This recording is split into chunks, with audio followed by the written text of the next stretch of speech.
அவரையும் ஆண்டவரும் இரட்சகருமாகிய இயேசு கிறிஸ்துவின் நாமத்தில் நான் அன்போடு கூட வாழ்த்தி வரவேற்கிறேன். சோஷியல் மீடியாவின் மூலமாய், தொலைக்காட்சியின் மூலமாய் பார்க்கிற தேவ பிள்ளைகள் ஒவ்வொருவரையும் நான் ஆண்டவராகிய இயேசுவின் நாமத்தில் அன்போடு கூட வரவேற்று உங்களை நான் வாழ்த்துகிறேன். சரி, ஆண்டவர் கொடுத்த வார்த்தையை நாம் வாசிக்கலாம்.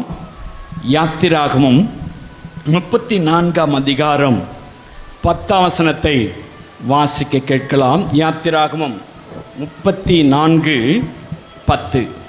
அதற்கு அவர் இதோ நான் ஒரு உடன்படிக்கை பண்ணுகிறேன் பூமி எங்கும் எந்த ஜாதிகளிடத்திலும் செய்யப்படாத அதிசயங்களை உன் ஜனங்கள் எல்லாருக்கும் முன்பாகவும் செய்வேன். உன்னோட கூட இருக்கிற ஜனங்கள் எல்லோரும் கர்த்தருடைய செய்கையை காண்பார்கள். கர்த்தருடைய பரிசுத்த நாமத்துக்கு மகிமை உண்டாவதாக. மோசே பார்த்தீங்கன்னு சொன்னாக்கா, சீனாய் மலையில 10 கட்டளைகளை பெற்றுக்கொண்டு வரும் பொழுது அவர் அந்த இடத்துல வந்து பார்த்தாக்கா, ஆண்டவருக்கு விரோதமான காரியத்தை இஸ்ரவேல் ஜனங்க 40 நாள் ஆயிடுச்சு போய் திரும்பி வருவாரோ வரமாட்டாரோ, என்னானாரோ தெரியல, நமக்கு ஒரு தெய்வத்தை உண்டாக்குவோன்னு சொல்லி அவங்க ஒரு கண்ணுக்குட்டியை உண்டாக்கி அதை வணங்க ஆரம்பிச்சிட்டாங்க. மோசே கட்டளைகளை பெற்றுக்கொண்டு கீழே வருகிறார். பார்த்த உடனே அவருக்கு கோபம் வந்துடுச்சு. அந்த கற்பலைகளை போட்டு உடைச்சிட்ட உடனே பாருங்க என்ன நடக்கிறது. அந்த ஜனங்கள் நிறைய பேர் அதனால சாபத்தினால மாண்டு போனாங்க. பெரிய ஒரு பாதிப்பு உண்டாயிடுச்சு. மறுபடியும் கர்த்தர் சொல்றாரு, நீ அதிகாலமே எழுந்து சீனாய் மலைக்கு வா அப்படி சொல்லி கர்த்தர் மோசேக்கு சொல்றார். மறுபடியும் 2 கற்பலைகளை நீ செஞ்சிக்கோ, அதை எடுத்துட்டு என்கிட்ட வா அப்படின்னு சொல்றார். பாருங்க, அதை எடுத்துட்டு இவர் செஞ்சு மலைக்கு ஏறி போகிறார். கர்த்தர் சொல்லிட்டார், அந்த மலையில ஆடு மாடுகள் கூட இருக்கக்கூடாது, யாரும் இருக்கக்கூடாது. நான் வந்து இறங்கி உனக்கு அந்த கட்டளைகளை கொடுப்பேன், நான் உன்னோடு கூட பேசுவேன் அப்படின்னு சொல்லி கர்த்தர் பேசிட்டார் மோசே கூட. மோசே அப்படி கற்பலைகளை எடுத்துக்கொண்டு மலைக்கு போகிறார். அப்படி மலைக்கு போய் அங்கு தேவனுடைய மகிமை இறங்குது, தேவனுடைய பிரசனம் இறங்குது. கர்த்தர் கட்டளைகளை எல்லாம் கொடுக்கிறார். அதை பெற்றுக்கொண்டு வரும் பொழுது மோசே சொல்கிறார், ஆண்டவரே இதெல்லாம் கொடுத்துட்டீங்க, உமக்கு ஸ்தோத்திரம், உமக்கு நன்றி. ஆனால் இந்த ஜனங்க வணங்கா கழுத்துள்ள ஜனங்க, இந்த ஜனங்க என்ன சொன்னாலும் கேட்க மாட்டாங்க, அவங்க செய்யறது தான் செஞ்சிட்டு இருப்பாங்க அப்படி சொல்லி மோசே சொல்கிறார், வணங்கா கழுத்துள்ள ஜனங்க ஆண்டவரே அப்படின்னு சொல்கிறார். அப்போ தான் கர்த்தர் சொல்கிறார், உன்னோடு நான் ஒரு உடன்படிக்கை பண்ணுறேன், உன் கூட ஒரு அக்ரிமெண்ட் நான் போடுறேன். எந்த ஜனத்துக்கும் எந்த ஜாதிக்கும் செய்யாத அதிசயங்களை உன் ஜனங்கள் எல்லாருக்கும் முன்பாக செய்வேன் என்பதாக. ஹல்லேலூயா. கர்த்தர் வாக்குத்தத்தங்களின் தேவன். உங்களை சூழ இருக்கிற ஜனங்கள், சூழ இருக்கிற மக்களுக்கு முன்பதாக தேவனுடைய வார்த்தையை தாங்கி நிற்கிற உங்களுக்கு எல்லா ஜனத்துக்கு முன்பதாக அதிசயங்களை கர்த்தர், ஆச்சரியமான காரியங்களை கர்த்தர் செய்வேன் என்று வாக்கு தத்தம் செய்கிறார். ஹல்லேலூயா. உங்களுக்கு அதிசயங்கள் நடக்கணும் இல்லை, ஆச்சரியமான காரியங்கள் நடக்கணும் இல்லை, ஆண்டவர் அதிசயங்களை செய்கிறேன்னு மோசேக்கு ப்ராமிஸ் பண்றார். அதை தான் ஆண்டவர் நம்மோடு கூட பேச விரும்புகிறார். நமக்கு அதிசயம் நடக்கணும், நமக்கு ஒரு விடுதலை வேண்டும், நமக்கு ஒரு ஆசீர்வாதம் வேண்டும், நமக்கு ஒரு சுகம் வேண்டும், நமக்கு ஒரு நன்மை நடக்கணும். ஆண்டவர் ஏதாகிலும் ஒன்று செய்யணும் இயேசு அப்படி சொல்லி நீங்கள் விரும்புகிறீங்கல்ல. கர்த்தர் வாக்கு தத்தங்களின் தேவன். மோசையோடு கூட இருந்தது போல யோசுவாவோடு கூட கர்த்தர் இருந்தார். உங்க கூடவும் ஆண்டவர் இருக்கிறார். இயேசு வாக்குத்தத்தங்கள் உள்ள தேவன். அவர் சொன்னார், உலகத்தின் முடிவு பெருந்தும் சகல நாட்களிலும் நான் உங்களோடு கூட இருக்கிறேன் என்று சொன்னார். உண்மையுள்ள தேவன். அவர் நம்மோடு கூட இருக்கிறார். நம்மை வழிநடத்துவதற்காக, நமக்கு அதிசயம் செய்வதற்காக கர்த்தர் நம்மோடு கூட இருக்கிறார். மோசையோடு கூட வாக்குத்தத்தம் செய்தவர் அதிசயமாக இஸ்ரவேல் ஜனங்களை வழிநடத்தி வந்தார்ல. அவங்களுக்கு எந்த பாதிப்பும் இல்லாதபடி மேகஸ்தம்பமாக, அக்னி ஸ்தம்பமாக இருந்து எதிரிகளை எல்லாம் முறியடித்து, அவர்கள் பாதரட்சிகள் கூட தேய்ந்து போகாமல் எல்லா சூழ்நிலையிலும் கர்த்தர் கூட இருந்து எல்லாரும் ஆச்சரியப்படும்படியாய், எல்லா ராஜாக்களும் அதிசயம் காணும்படியாய் ஆச்சரியமாய் கர்த்தர் வாக்குத்தத்தத்தை நிறைவேற்றி இஸ்ரவேல் ஜனங்களை வழி நடத்தினார்ல. மீகா 7:15 கர்த்தர் அதை தான் சொல்லுகிறார். எகிப்து ஜனங்களுக்கு நான் செய்தது போல உன்னை அதிசயங்களை காண பண்ணுவேன் என்பதாக. பிரியமான அன்பு சகோதரனே, சகோதரியே, இன்னைக்கு ஆண்டவர் எல்லா ஜனங்களுக்கு முன்பதாக, எல்லா மக்களுக்கு முன்பதாக அதிசயமான காரியத்தை செய்ய போகிறார்.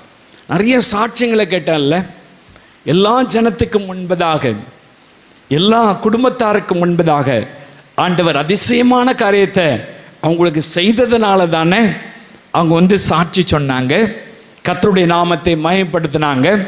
எனக்கு அன்பான அன்பு சகோதரனே, சகோதரியே, அவர் வாக்குத்தத்தங்களின் தேவன்.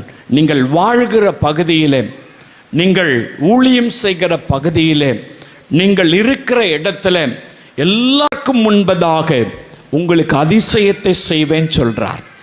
அவர்கள் கண்களுக்கு முன்பதாக உங்களுக்கு அதிசயத்தை செய்வேன் சொல்றார். ஹல்லேலூயா. அவர் நேற்றும் இன்றும் என்றும் மாறாதவர். யாருக்கோ சொன்னதல்ல, இந்த வார்த்தை கேட்கிற உங்களுக்கு கர்த்தர் சொல்லுகிறார். இந்த வார்த்தை கேட்டுக்கொண்டிருக்கிற அன்பு சகோதர சகோதரிகள் அத்தனை பேருக்கும் ஆண்டவர் எல்லார் கண்களுக்கு முன்பதாக, அவர்களுக்கு முன்பதாக உங்களுக்கு அதிசயத்தை செய்வேன் என்று கர்த்தர் வாக்கு தத்தம் செய்கிறார். ஹல்லேலூயா. உங்களுக்கு அவர் கட்டாயம் அந்த வாக்கு தத்தத்தை நிறைவேற்றி கொடுப்பார். எப்படி எல்லாருக்கும் முன்பதாக நிறைய அதிசயங்களை கர்த்தர் செய்திருக்கிறார் வேதாகமத்தில். அதில் ஒரு 3 குறிப்பிட்ட காரியங்களை மாத்திரம் நான் சொல்லி நான் உங்களுக்காக ஜெபிக்க விரும்புகிறேன். நீங்கள் வாசித்து பார்க்கலாம்.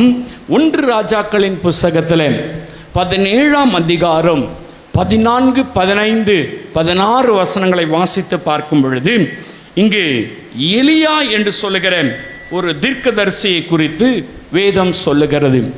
கேரித் ஆற்றங்கரையிலே அவன் படுத்து உறங்கிக் கொண்டிருக்கிறான். காகத்தை கொண்டு கர்த்தர் போஷிக்கிறார். கர்த்தர் சொல்லிட்டாரு, இந்த இடத்துல இனிமே நீ இருக்கக்கூடாது, நீ சாரிபாத் என்று சொல்லுகிற ஒரு இடத்துக்கு போ அப்படின்னு சொல்ற கட்டளை கர்த்தரிடத்திலிருந்து பெற்றுக்கொண்டான். பாருங்க, அந்த சாரிபாத் ஊருக்கு அவன் வருகிறான். அந்த காலகட்டத்தில் தேசத்திலே மழை பெய்யவில்லை, கடுமையான பஞ்சம், சாப்பாட்டுக்கு குறை, சாப்பாடு உயிர் போகும்படியான நிலவரம், அநேகர் துக்கத்தின் மத்தியில் இருக்கிறாங்க.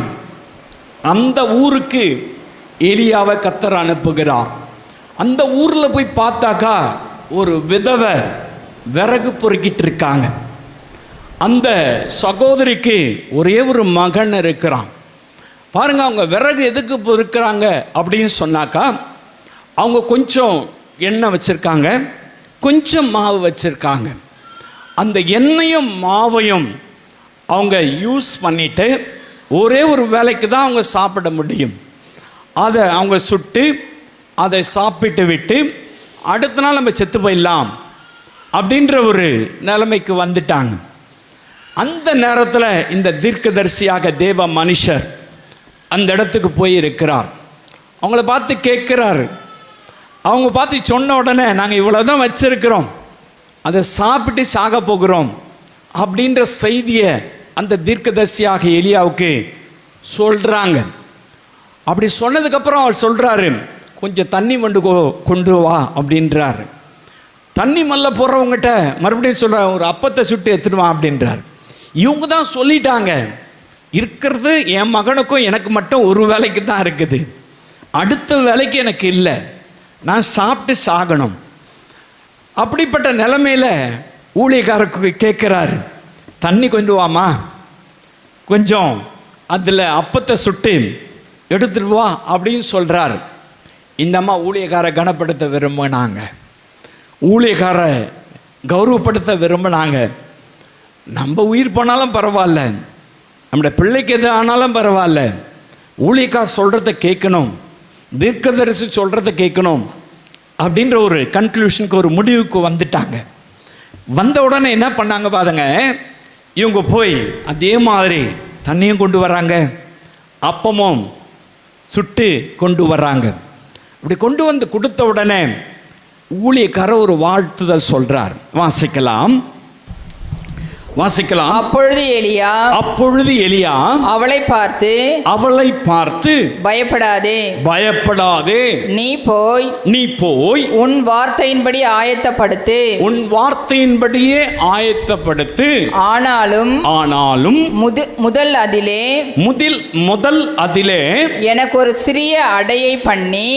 ஒரு சிறிய அடையை பண்ணி என்னிடத்தில் கொண்டு வா, பின்பு உனக்கும் உன் குமாரனுக்கும் பண்ணலாம். கர்த்தர் தேசத்தின் மேல் மழையை கட்டளையிடும் நாள் மட்டும் பானையில் மா செலவழிந்து போவதும் இல்லை, கலசத்தில் எண்ணெய் குறைந்து போவதும் இல்லை என்று இஸ்ரவேலின் தேவனாகிய கர்த்தர் சொல்லுகிறார்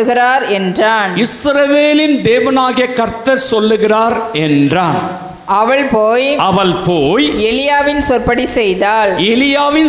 செய்தாள். அவளும் இவனும் அவன் வீட்டாரும் அநேக நாள் சாப்பிட்டார்கள். எவ்வளவு நாள்?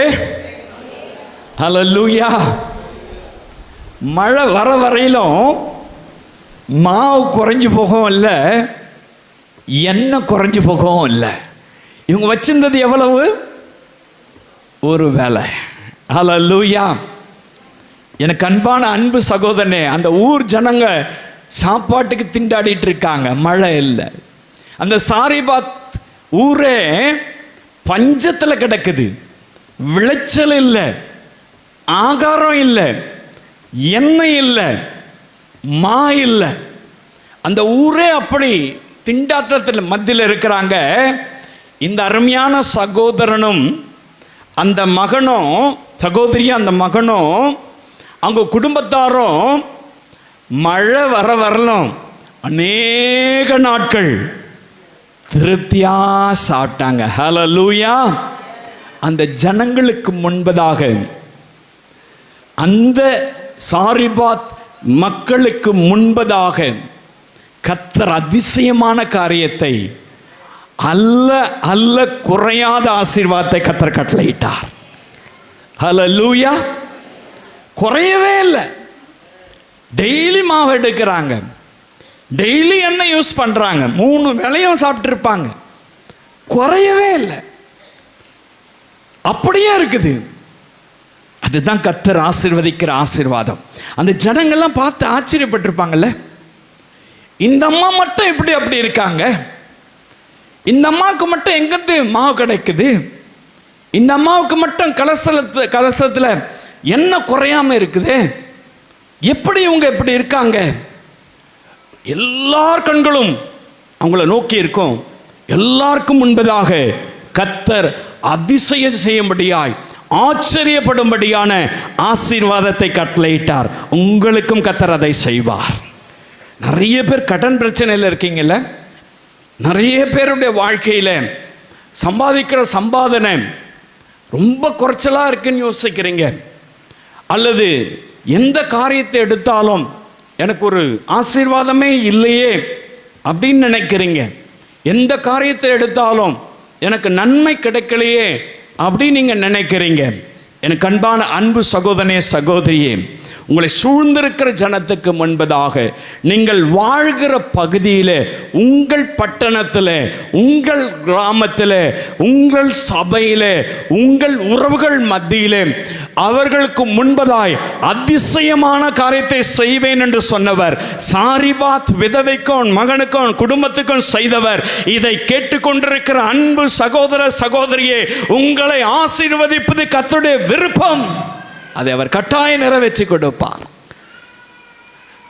எந்த குறைவும் இல்லாமல், எந்த குறைச்சலும் இல்லாமல் நிறைவாய் கர்த்தர் ஆசீர்வதிப்பார். நிறைவான பலனை நீங்க காண போறீங்க. அவர் வாக்குத்தத்தங்களின் தேவன். அவர் வாக்குத்தத்தம் செய்தது போல அவர் சொன்னாரு, எலியாவின் மூலமா சொன்னாரு. எலியாவை கூப்பிட்டு சொன்னாரு. என்ன சொன்னாரு? அந்த அம்மாவை ஆசீர்வதி அப்படின்றாரு. பஞ்சகாலம் முடிகிற வரை, மழை பெய்கிற வரல, எண்ணெயும் குறையப்படக்கூடாது, மாவும் குறையப்படாது அப்படின்னு சொல்லி ஊழியக்காரன் ஆசீர்வதிக்கிறார். அந்த ஆசீர்வாதம் எவ்வளவு உண்மை உள்ளதா இருந்துச்சுல்ல, எவ்வளவு நன்மை மிகுந்ததா இருந்துச்சுல்ல அந்த தேசத்தில். அந்த அம்மாவுக்கு அந்த குடும்பம் காப்பாற்றப்பட்டதல்ல. எனக்கு பிரியமான அன்பு சகோதரனே சகோதரியே, இந்த வார்த்தை கேட்கிற உங்களுடைய வாழ்வில் எந்த குறைச்சலாக இருந்தாலும், எந்த நன்மை குறைப்பட்டாலும் கவலைப்படாதீங்க. கர்த்தர் இன்றைக்கு உங்களுக்காக தீர்க்க தரிசனமாய் சொல்லுகிறார். ஒரு தீர்க்கதரிசியின் மூலமாகத்தான் அந்த அம்மாவை கர்த்தர் ஆசீர்வதித்தார். அதே தேவன் இன்றைக்கும் மாறாதவராயிருக்கிறார். அவர் சர்வ வல்லமை உடையவராயிருக்கிறார். அவர் தம்முடைய ஊழியக்காரர் மூலமாய் பேசுகிறார்.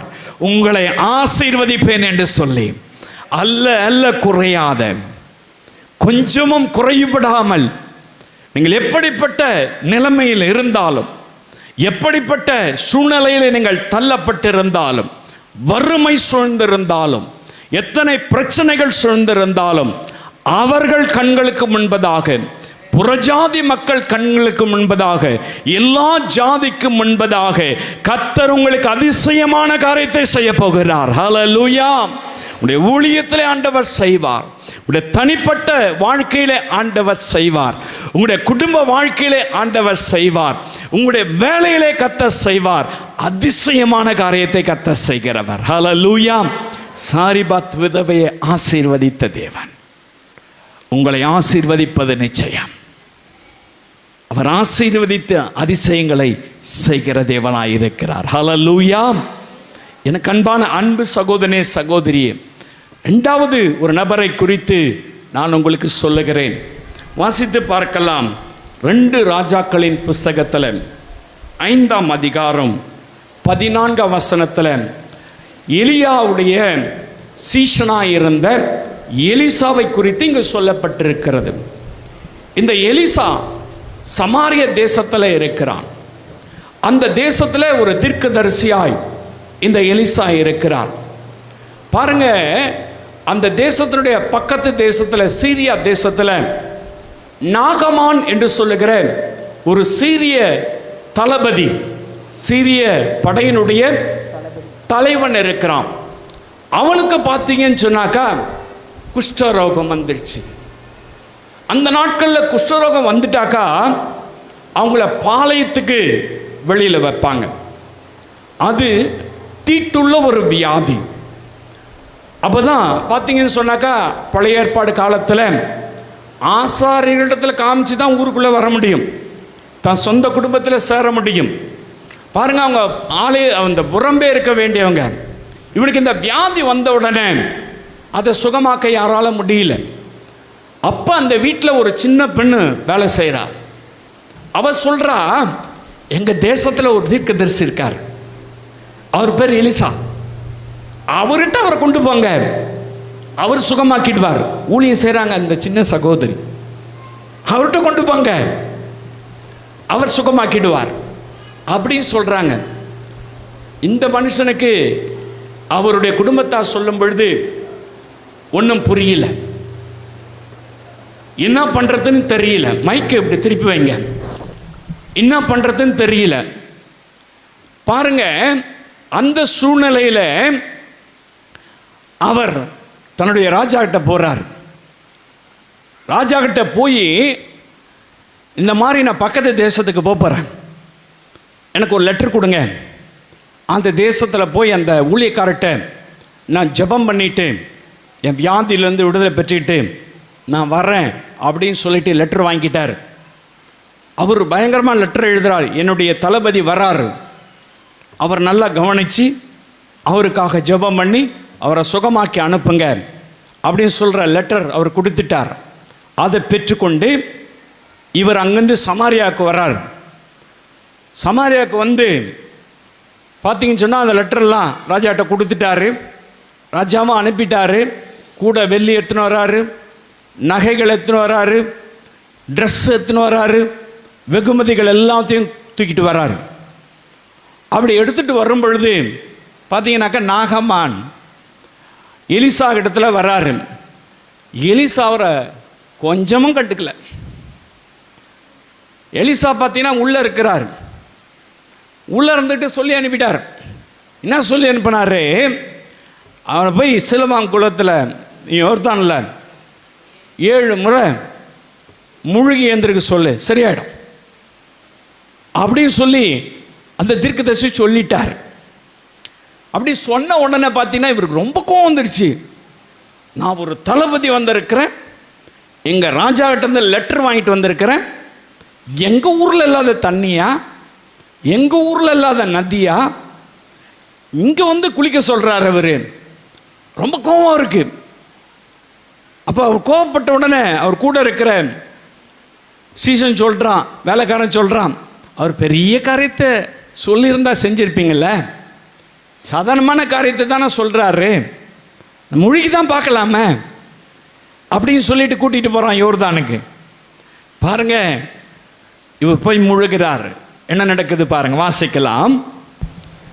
அப்பொழுது அவன் இறங்கி தேவனுடைய மனுஷன் வார்த்தையின்படியே, எலிசா தேவனுடைய மனுஷன் வார்த்தையின்படியே யோர்தானில் 7 தரம் முழுகின போது, கவனிக்கணும், தேவனுடைய மனுஷனுடைய வார்த்தையின்படியே 7 முறை முழுகின பொழுது அவனுடைய மாம்சம் ஒரு சிறு பிள்ளையின் மாம்சத்தை போல மாறி, குஷ்டரோகம் எல்லாம் மாறி ஒரு சிறு பிள்ளையின் மாம்சத்தை போல மாறி அவன் சுத்தமானான். ஹல்லேலூயா.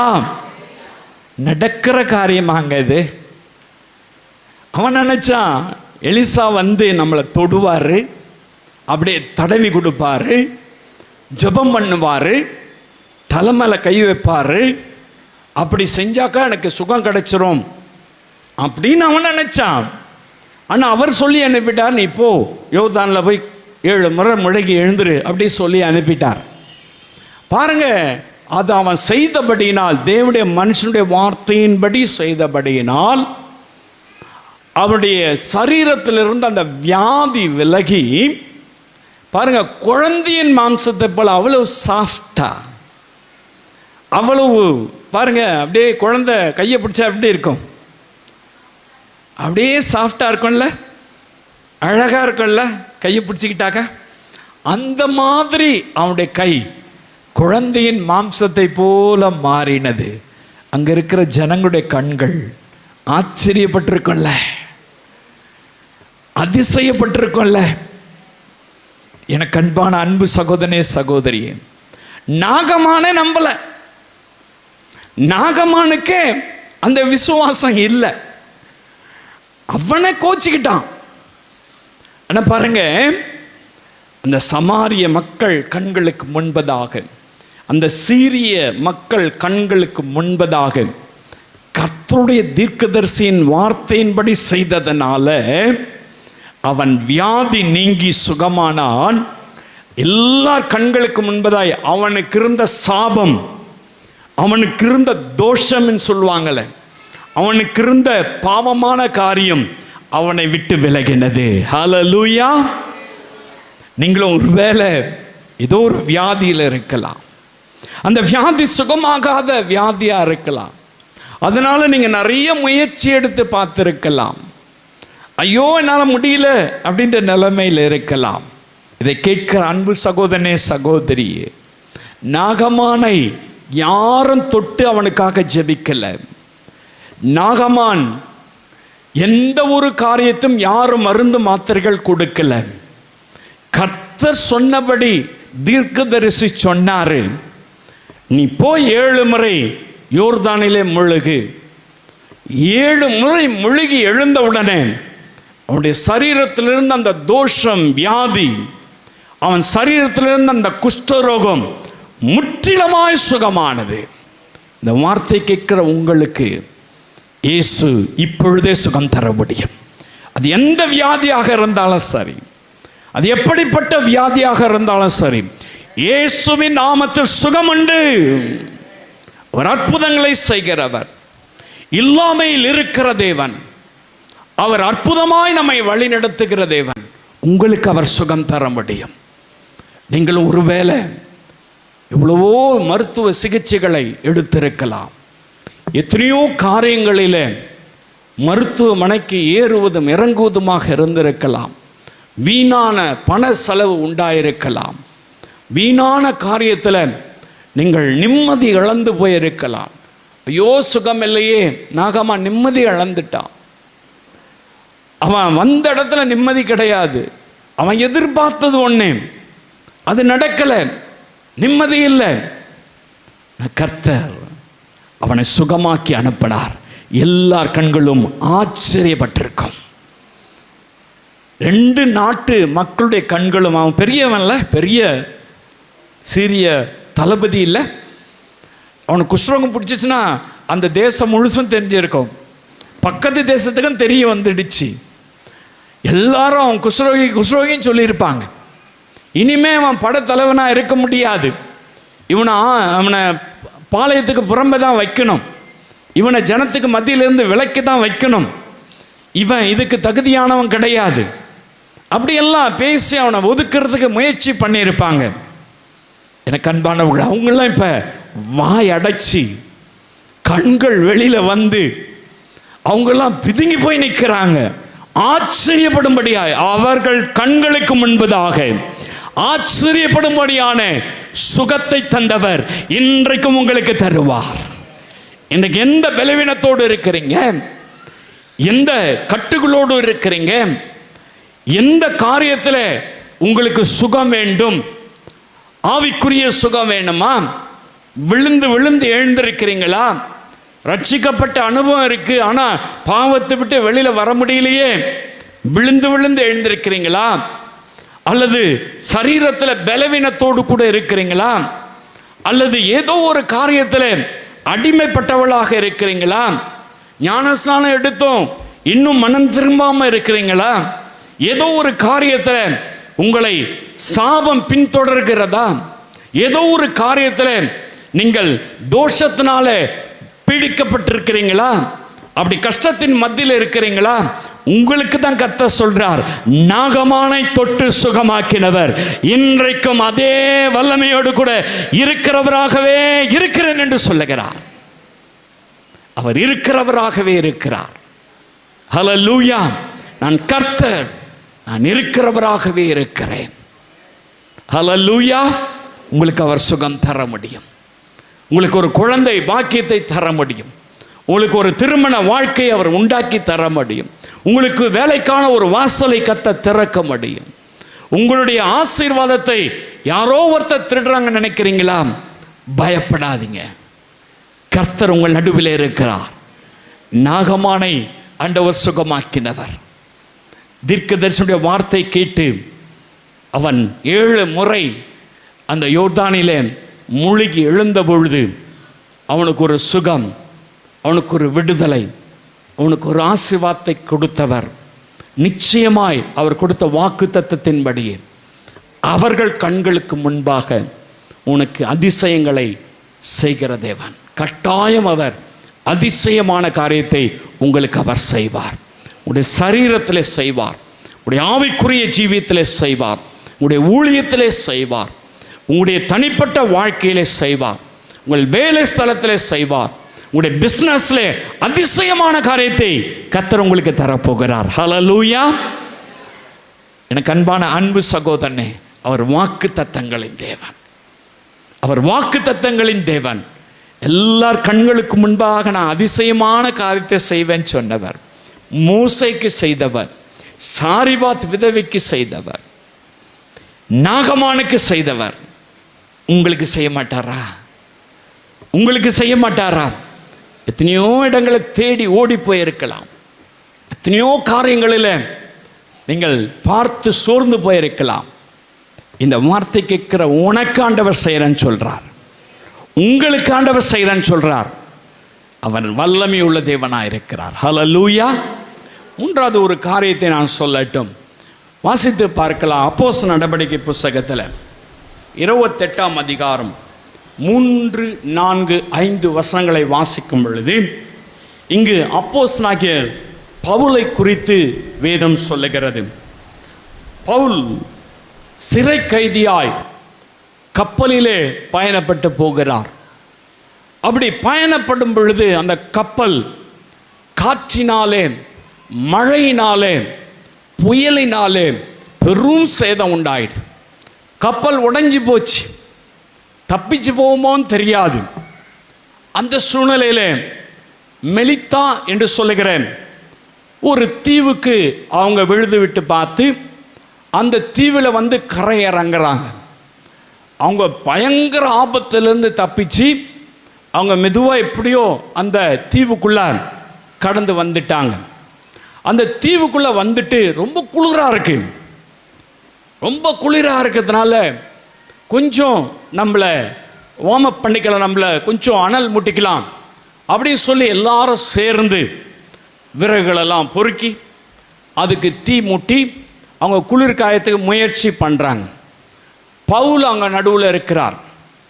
பவுலும் விறகுகளை தூக்கி போடும் பொழுது பார்த்தீங்கன்னாக்கா திடீர்னு அங்கேருந்து ஒரு பாம்பு, விரியன் பாம்பு புறப்பட்டு வந்தது. அந்த விரியன் பாம்பு அவருடைய கையை பிடிச்சிக்கிச்சு, அவருடைய கையை கடிச்சிருச்சு. அங்கே இருக்கிற மக்களுக்கு தெரியும், அந்த பாம்பு கடிச்சிட்டாக்கா நோ ரெமெடி, மருந்து கிடையாது, டெத்து தான், மரணம்தான். அந்த பாம்பு பவுல் தேவ மனுஷனை பிடிச்சிக்கிச்சு, கடிச்சிருச்சு. அவர் பார்த்தாரு, அந்த தீ எரியிற தீயிலேயே அப்படியே ஒதுறினாரு. அது அதில் விழுந்து செத்து போச்சு. இவங்க கண்ணெல்லாம் அப்படியே பவுலை பார்த்துட்டே இருக்காங்க. சரி, அவங்கெல்லாம் கவனிக்கிறாங்க. அங்கே இருக்கிற மக்கள்லாம் அப்படியே பார்க்குறாங்க, அப்படியே உத்து பார்த்துட்டே இருக்காங்க. பார்த்துட்டு என்ன சொல்கிறாங்க, இன்னும் கொஞ்ச நேரம் தான் இருப்பான், இவனுக்கு வீக்கம் வரும், வீக்கம் கண்டு செத்து போயிடுவான். அவங்க முடிவு பண்ணிட்டாங்க. நேரம் கடந்து போகுது, கொஞ்சம் கொஞ்சமாக நேரம் கடந்து போகுது. இவனுக்கு ஒன்றுமே ஆகலைங்க. இவன் நார்மலாக இருக்கிறான். அது கடிச்ச மாதிரியும் தெரியல, அது உதறி போட்ட மாதிரியும் தெரியல. அவங்க அப்படியே உத்து பார்க்குறாங்க. அப்படியே உத்து பார்த்து சொல்கிறாங்க, வாசிக்கலாம். அவனுக்கு வீக்கம் கண்டு அல்லது அவன் சடுதியாய் விழுந்து சாவான் என்று, சடன் டெத்து, சடுதியா விழுந்து சாவான் என்று அவர்கள் பார்த்து கொண்டிருந்தார்கள். நெடுநேரமாய் பார்த்து கொண்டிருந்தோம். நெடுநேரம்னாக்கா ரொம்ப நேரம் பார்த்து கொண்டிருந்து ஒரு சேதமும் அவனுக்கு வராததை கண்டபொழுது வேறு சிந்தையாகி இவன் தேவன் என்று சொல்லிக் கொண்டார்கள். பாருங்க, அவங்க கண்கள் ஆச்சரியப்படும்படியாய் எல்லா தீங்குக்கும் விலக்கி காத்தார். ஹல்லேலூயா. தீங்கு எல்லா மனுஷனுக்கும் வரும். ஊழியம் செஞ்சாலும் வரும், ஊழியம் செய்யாதவங்களுக்கும் வரும், வேதத்தை வாசிக்கிறவங்களுக்கும் வரும், ஜெபிக்கிறவங்களுக்கும் வரும், வேதத்தை வாசிக்காதவனுக்கும் வரும், துன்மார்க்கனுக்கும் வரும், நீதிமானுக்கும் வரும், எல்லாருக்கும் தீங்கு வரும். ஆனால் எல்லா தீங்கிலிருந்தும் ஒரு சேதமும் இல்லாமல் அவர்கள் கண்களுக்கு முன்பதாய் ஆச்சரியமாய் நடத்துகிறவர் என் இயேசு. ஹல்லேலூயா. அவங்க நினைச்சாங்க, இவன் வீக்கம் கண்டு செத்துருவான், அப்படி இல்லைன்னு சொன்னாக்கா சடன் டெத்து வரும், அப்படியே ஹார்ட் ஃபெயிலியராகி விழுந்துருவான் அப்படின்னு சொல்லி அவங்க நினச்சிட்டு பார்த்துட்டே இருக்காங்க. அவங்க கண்கள் எல்லாம் ஆச்சரியப்படுகிறது, வேறு சிந்தனையாக மாறிட்டாங்களாம்.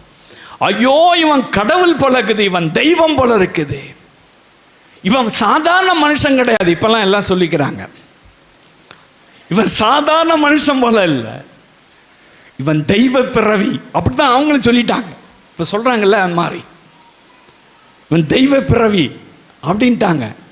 இவன் வேறு சிந்தனையாகி இவன் தேவன் அப்படின்னு சொல்லி அந்த ஜனங்க மாற்றிக்கிட்டாங்க தங்களை. ஏன்னா கடித்த பாம்புடைய விஷம் அவ்வளோ கொடியது. அவங்க கண்ணுக்கு நேராக பார்க்குறாங்க, அவனை கடிச்சிருக்கு, அவங்க கண்ணுக்கு நேராக பார்க்குறாங்க, அவன் உதறி போடுறான், அவங்க பார்த்துட்டே இருக்காங்க, இவன் செத்துருவான்னு சொல்லிட்டு அவன் சாகலை, உயிரோடு இருக்கிறான். அவங்க மைண்டே மாறி போச்சு, சிந்தனையே மாறிடுச்சு. அவங்க கண்கள் எல்லாம் ஆச்சரியப்பட்டு நிற்குது, அவங்க கண்கள்லாம் ஆச்சரியப்படுது. உங்களுக்கு ஏதோ ஒரு தீங்கு வருதா? யாரோ தீங்கு செய்கிறாங்களா? யாரோ உங்களுக்கு விரோதமாக எழும்பி நிற்கிறாங்களா? அவன் சூனியம் வச்சுட்டான், இவன் சூனியம் வச்சுட்டான், அவன் அதை பண்ணுறான் இதை பண்ணுறான்னு பயப்படுறீங்களா? என்ன வேணா வச்சுக்கிட்டோங்க, என்ன வேணா நடக்கட்டும், எவ்வளோ கொடிதான காரியங்கள் நடக்கட்டும், எவ்வளோ விஷமதனமான காரியங்கள் நடக்கட்டும், எவ்வளவு கஷ்டங்கள் வரட்டும், எவ்வளவு நெருக்கங்கள் வரட்டும், கர்த்தர் அவர் கண்களுக்கு முன்பதாய் உங்களை ஆச்சரியமாய் அவர் நடத்துகிற தேவன். பவுலை கர்த்தர் அவர் கண்களுக்கு முன்பதாய் ஜீவனோடு கூட ஆச்சரியமாய் நடத்தினார். அப்பதான் உங்களுக்கு தெரியுது, இவன் வேற மனுஷன்யா, இவனுக்குள்ள இருக்கிற அபிஷேகம் வேறையா, இவனுக்குள்ள இருக்கிற ஆண்டவர் வேறையா, அவன் ஜீவன் இல்லவர்ப்பா, ஒரு திங்க அவனுக்கு வரலையே, ஒரு சேதம் அவனுக்கு வரலையே. ஆச்சரியப்பட்டார்கள், கண்கள் ஆச்சரியப்பட்டு பார்த்தது. அதே விதமாய் இன்றைக்கு ஒருவேளை உங்களுக்கு விரோதமாய் என்ன காரியம் நடந்திருந்தாலும் பயப்படாதீங்க. நீங்கள் ஆராதிக்கிற தேவன் பவுலை காப்பாற்றினவர். பவுல் அவர்கள் கண்களுக்கு முன்பதாய் ஆச்சரியமான மனிதனாய் நிற்க வைத்தவர். அவர்கள் எல்லாரும் தேவர்கள் என்று சொல்லி வேறு சிந்தனையாய் மாறி போய் அப்படிப்பட்ட ஒரு அதிசயத்தை செய்தவர் உங்களுக்கு அவர் செய்வார். எல்லா தீங்குக்கு விலக்கி காப்பார். சூனிய கட்டில் இருக்கீங்களா? மாந்திரிக கிரிகளில் இருக்கீங்களா? உங்களோட பிஸ்னஸை வளர விடாமல் தடுக்கிறாங்களா? உங்களோட குடும்பத்தில் வளர்ச்சி இல்லாமல் ஏதோ ஒரு காரியத்தினால பாதிக்கப்பட்டிருக்கிறீங்களா? ஏதோ ஒரு அசுத்தாவி உங்களை பின்தொடர்ந்து வருகிறதா? ஏதோ ஒரு மாந்திரிக கிரியினால நீங்கள் கட்டப்பட்டவர்களாக இருக்கிறீங்களா? தொடர்ந்து உங்களுக்கு விரோதமான காரியங்கள் நடைபெறுகிறதா? அவர்கள் ஆச்சரியப்படும்படியாய், உங்கள் ஜனங்கள் ஆச்சரியப்படும்படியாய், மந்திரவாதிகள் ஆச்சரியப்படும்படியாய் கர்த்தர் அவளுக்கு முன்பதாய் நமக்கு அதிசயமான காரியத்தை செய்வார். எல்லா தீங்கையும் விலக்கி காப்பார். என்ன தீங்கு வந்தாலும் சரி. அந்த ஜனங்களுக்கு தெரியாதா? மெலித்தா தீவில் இருக்கிற ஜனங்களுக்கு அந்த பாம்புடைய தன்மை எல்லாம் காட்டுவாசிங்க, தீவில் இருக்கிறவங்க, அவங்களுக்கு தெரியும். இந்த பாம்பு கடிச்சிட்டாக்கா மருந்தே கிடையாது, இல்லைன்னா மருந்து எடுத்துன்னு வந்து கொடுத்துருப்பான். மருந்தே கிடையாது, அவ்வளவுதான். அவனுக்கு தெரியும். பாருங்க எவ்வளோ பெரிய ஆச்சரியம். தீங்குக்கு விலக்கி காத்து ஆச்சரியமான காரியத்தை கத்த செய்கிறவர், அதிசயமான காரியத்தை கத்த செய்கிறவர். ஹல்லேலூயா. அதிசயமான காரியத்தை கத்த செய்வார். எந்த தீங்கு குறித்து கவலைப்படாதீங்க. கர்த்தர் இன்றைக்கு உங்களுக்கு விரோதமாய் எழும்பினவங்க, உங்களுக்கு விரோதமாய் பேசினவங்க, உங்களுக்கு விரோதமாய் செய்த கிரியைகள் ஒண்ணுமே பலிக்கலையே, அப்படி ஆச்சரியப்பட்டு நிற்பாங்க. அவங்க ஆச்சரியப்பட்டு நிற்பாங்க. ஆராதிக்கிற தேவன் எவ்வளவு ஜீவன் உள்ளவர் என்பதை அவங்க புரிந்து கொள்வாங்க. விசுவாசிக்கிறீங்களா? விசுவாசிக்கிறீங்களா? ஒரு அல்லேலூயா சொல்லுங்களேன். ஹல்லேலூயா. எல்லாரும் ஆச்சரியப்பட போறாங்க. கர்த்தர் வாக்குத்தத்தங்களின் தேவன். அவர் வாக்குத்தத்தத்தில் உண்மையுள்ளவர். எந்த ஜாதிக்கும் எந்த ஜனத்துக்கும் செய்யாத காரியத்தை உடன்படிக்கை கர்த்தர் சொல்றார். உனக்கு நான் செய்வேன், மோசேக்கு நான் செய்வேன் சொன்னவர். அவரோடு கூட இருக்கிற ஜனங்கள் எல்லாம் ஆச்சரியப்படும்படியாய் அதிசயமாய் செய்தாரே. இன்றைக்கு சாரிபாத் விதவைக்கு செய்தவர், அதே விதமாய் பவுலுக்கு செய்தவர், நாகமானுக்கு செய்தவர், அந்த ஜனங்கள்லாம் ஆச்சரியப்படும்படியான அற்புதத்தை செய்தவர். இன்னைக்கு உங்களுக்கும் அவர் செய்து உங்களை மகிழ்ச்சியாக்குவார். இந்த வாக்கு தத்தத்தை சொந்தமாக்கி கொள்ளுங்க. நீங்க அவருடைய ஜனமா இருக்கீங்களா? நீங்க ரட்சிக்கப்பட்டிருக்கீங்களா? நீங்க அவரை விசுவாசிக்கிறீங்களா? இயேசு மேல அன்பு வச்சிருக்கீங்களா? இயேசுவை உண்மையாய் நீங்கள் ஆராதிக்க உங்களை ஒப்பு கொடுத்திருக்கிறீங்களா? உங்களுக்கு தான் அந்த வாக்கு தத்தம். உங்களோடு கூட தான் ஆண்டவர் பேசி கொண்டு இருக்கிறார். ஆஸ்லிஸ்டா இருக்கிறவங்களுக்கு கிடையாது. மதில் மேல பூனை மாதிரி அவங்களுக்கு கிடையாது. உங்களுக்கு தான் அந்த வாக்கு தத்தம். தேவ பிள்ளையே, உங்களுக்கு தான் அதிசயத்தை செய்வேன்னு சொல்றாரு. உங்களுக்கு தான் பஞ்ச காலத்தில் அதிசயம் செய்வேன். உங்களுக்கு தான் தீங்கு நாளில் அதிசயம் செய்வேன். உங்களுக்கு தான் வியாதியின் காலகட்டங்களிலே, சாபங்கள் வருகிற நேரத்தில், பொல்லாத காரியங்கள் வருகிற நேரத்தில் உங்களுக்கு தான் நான் சுகமாக்கி உங்களுக்கு அதிசயம் செய்வேன். நீங்க அவருடைய பிள்ளையா இருக்கீங்களா? மறுபடியும் இன்னும் ஒரு முறை யாத்திராகமம் 34ஆம் அதிகாரம் 10வது வசனத்தை வாசிக்கலாம். யாத்திராகமம் 34:10. அதற்கு அவர் மோசையை பார்த்து சொல்றாரு, அவங்க வணங்கா கழுத்துள்ள ஜனங்கள்னு சொல்றாரு. அதுக்கப்புறம் கர்த்தர் பேசுற. அதற்கு அவர், இதோ நான் ஒரு உடன்படிக்கை பண்ணுகிறேன். நான் ஒரு உடன்படிக்கை பண்ணுகிற அக்ரிமெண்ட். உங்க கூட ஆண்டவர் அக்ரிமெண்ட் பண்ணியிருக்காரு இன்னைக்கு. ஹல்லேலூயா. உங்களோடு கூட ஆவியானவர் பேசியிருக்கிறார் இன்னைக்கு. ஹல்லேலூயா. உங்களுக்கு அதிசயம் செய்வேன்னு சொல்லி அக்ரிமெண்ட் பண்றார் கர்த்தர். ஹல்லேலூயா. என்ன சொல்றாரு? பூமி எங்கும், நீ எந்த உலகத்திலும், எந்த இடத்துல, பூமியில, பூமி எங்கும் எந்த ஜாதிகளிடத்திலும் செய்யப்படாத அதிசயங்களை, எந்த ஜாதிகளிடத்திலும் செய்யப்படாத அதிசயங்களை உன் ஜனங்கள் எல்லாருக்கும் முன்பாகவும் செய்வேன். உன் ஜனங்கள் எல்லாருக்கும் முன்பாக செய்வேன். உன்னோட கூட இருக்கிற ஜனங்கள் எல்லாரும், உன்னோட கூட இருக்கிற ஜனங்கள் எல்லாரும் கர்த்தருடைய செய்கையை காண்பார்கள். கர்த்தருடைய செய்கையை காண்பார்கள். ஹல்லேலூயா.